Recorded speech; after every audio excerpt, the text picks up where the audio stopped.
Hello दोस्तों, नमस्कार। मैं आपका अपना भाई वकील चौधरी, आपका अपने यूट्यूब चैनल सीओपी वकील चौधरी पर स्वागत करता हूँ।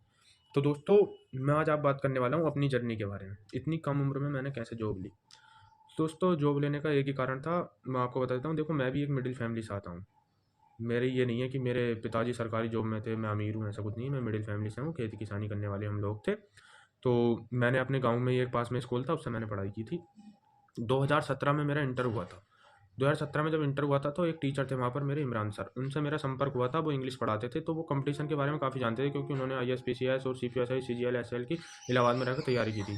तो वो बताते थे कि आप इंटर कर लो तो आप जो है कंपटीशन की तैयारी करना। हमें तो पता भी नहीं था कंपटीशन के बारे में, क्योंकि हमने सरकारी जॉब के बारे में सोचा भी नहीं था, क्योंकि हम गाँव से रहने वाले थे, मिडिल फैमिली से थे। जब हमारा इंटर हो गया तो मेरी उम्र थी उस टाइम 17 साल, और सर ने बोला था, सर की कोचिंग थी हमारे पास में।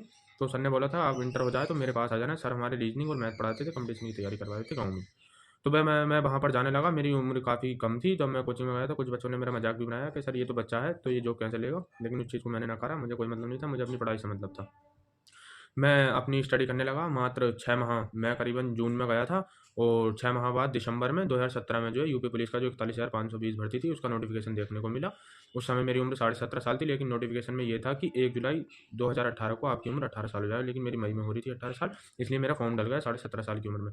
मैं अपना अध्ययन करता रहा। मैं जो है घर के काम भी करता था, खेती बाड़ी करता था, और पढ़ाई भी करता था साथ में। पढ़ाई से कभी मन नहीं चुराया, पढ़ाई में मेरा आज भी मन लगता है, और पहले भी बहुत ज़्यादा लगता था।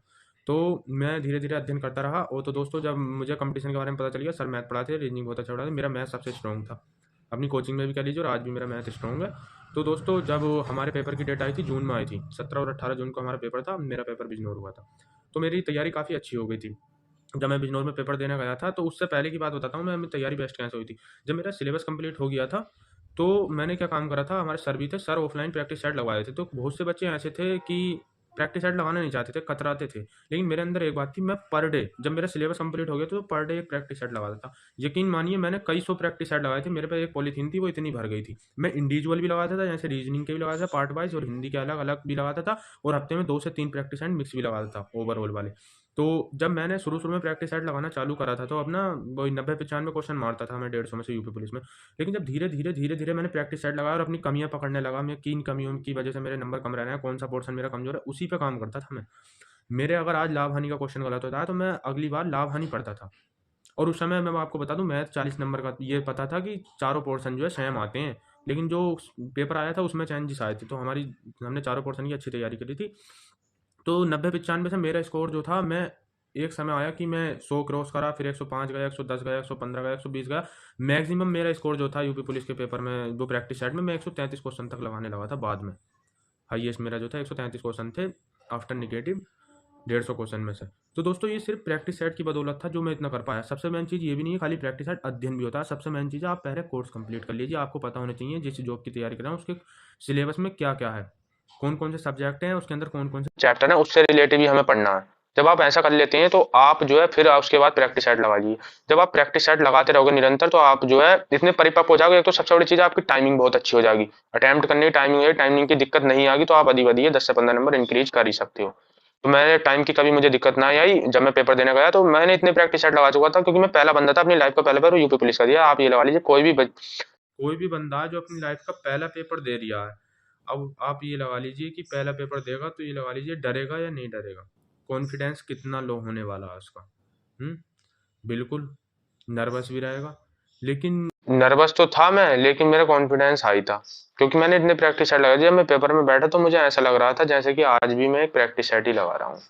तो मैं बहुत अच्छा स्कोर करके आया अपने पेपर में, और पहले ही अटेम्प्ट में मुझे उम्मीद नहीं थी मेरा सिलेक्शन हो जाएगा, लेकिन मेरे सर कह देते कि तेरा सिलेक्शन हो जाएगा। क्योंकि मिडिल फैमिली से आते हैं, सरकारी जॉब मिलना बहुत बड़ी बात होती है, उसकी अहमियत एक मिडिल फैमिली वाला ही जान सकता है। जो बच्चे मेरी वीडियो देख रहे हैं मिडिल फैमिली से हैं, वो समझ सकते हैं कि क्या होता है जॉब मिलने की खुशी क्या होती है।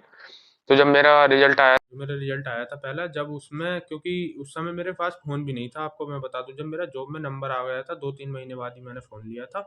तो मेरी मौसी के लड़के ने मेरा जो है रिजल्ट देख कर दिया था। जब उन्होंने मुझे सेंड किया था, तो ये लगा ये खुशी का पल था, वो लाइफ़ का सबसे बेस्ट मोमेंट था। घर वाले भी बहुत खुश हुए थे। तो उस रात मैं पूरी रात नहीं सो पाया था। आप जितने ही बच्चे हो जो मेरी वीडियो देख रहे हो, जिस दिन आपका सिलेक्शन कहीं भी होगा सरकारी जॉब में, उस रात तो आप भी नहीं सोने वाले हो। क्यों? वो खुशी की रात होती है। नींद नहीं आएगी, आप सपने देखोगे, खुली आँखों से सपने देखता है बंदा जब उसका नंबर आ जाता है, सिलेक्टेड हो जाता है। तो आपके साथ भी ऐसा होने वाला। लेकिन सबसे बड़ी चीज़ है, उसके लिए पहले मेहनत करनी पड़ेगी हमें। मेहनत करनी पड़ेगी, रात दिन लगना पड़ेगा, प्रैक्टिस सेट लगाने पड़ेंगे, अध्ययन करना पड़ेगा। तो वर्दी कोई दूर नहीं है, मैंने पहले अटेम्प्ट में वर्दी ले ली, तो आप क्यों नहीं ले सकते? उस समय तो ऑफलाइन था, उस समय तो मुझे ज्ञान भी नहीं था कंपटीशन होता क्या है, मैं गाँव से था। आज तो कोचिंगों की इतनी सुविधा हो चुकी है बहुत ज़्यादा। तो मैं भाइयों आपसे यही कहना चाहूँगा, ज़्यादा से ज़्यादा प्रैक्टिस कीजिए, अध्ययन कीजिए, और जो आपके घर वाले हैं, जो भी मिडिल फैमिली से आते हैं, बस एक बार सोचिए, मेहनत एक बार की होती है। देखो मैं आपको बता दूँ, एक बार मेहनत कर लो, पूरी ज़िंदगी आपकी जो है सक्सेस हो जाएगी। पूरी ज़िंदगी ऐशो आराम से आप ही नहीं, आपकी फैमिली वाले जितने मेंबर हैं खुशी से बिता सकते हैं। आपकी एक इमेज बन जाएगी समाज में, आपको लोग जो है पूछने लगेंगे कि हाँ बंदे की वैल्यू है। जो लोग आज आपको कतरते हैं, आपसे बोलने से कतरते हैं, आप गरीब हो या कुछ भी हो, वही आप कल आपको सम्मान देंगे। सरकारी जॉब है ही ऐसी, आप जीवन जीना सीख जाओगे।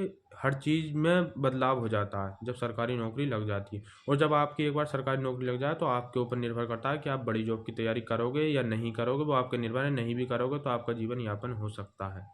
तो दोस्तों मैं आज आपको यही कहना चाहूँगा, मेहनत सिर्फ एक बार करनी है, पूरी ज़िंदगी आपको ऐशो आराम करना है। प्रैक्टिस सेट लगाते रहिए, निरंतर अध्ययन करते रहिए। मेरी तरफ से बेस्ट लो। मेरा चैनल सब्सक्राइब कीजिए, मैं आपको मोटिवेशन वीडियो भी देता रहूँगा। और किसी भी भर्ती से जुड़ी कोई भी समस्या हो, खासकर यूपी पुलिस से हो, तो मुझे कमेंट बॉक्स में आप कमेंट करिए, मैं उसका सॉल्यूशन दूंगा, किसी भी चीज़ को लेकर हो। तो दोस्तों धन्यवाद। मेरा चैनल सब्सक्राइब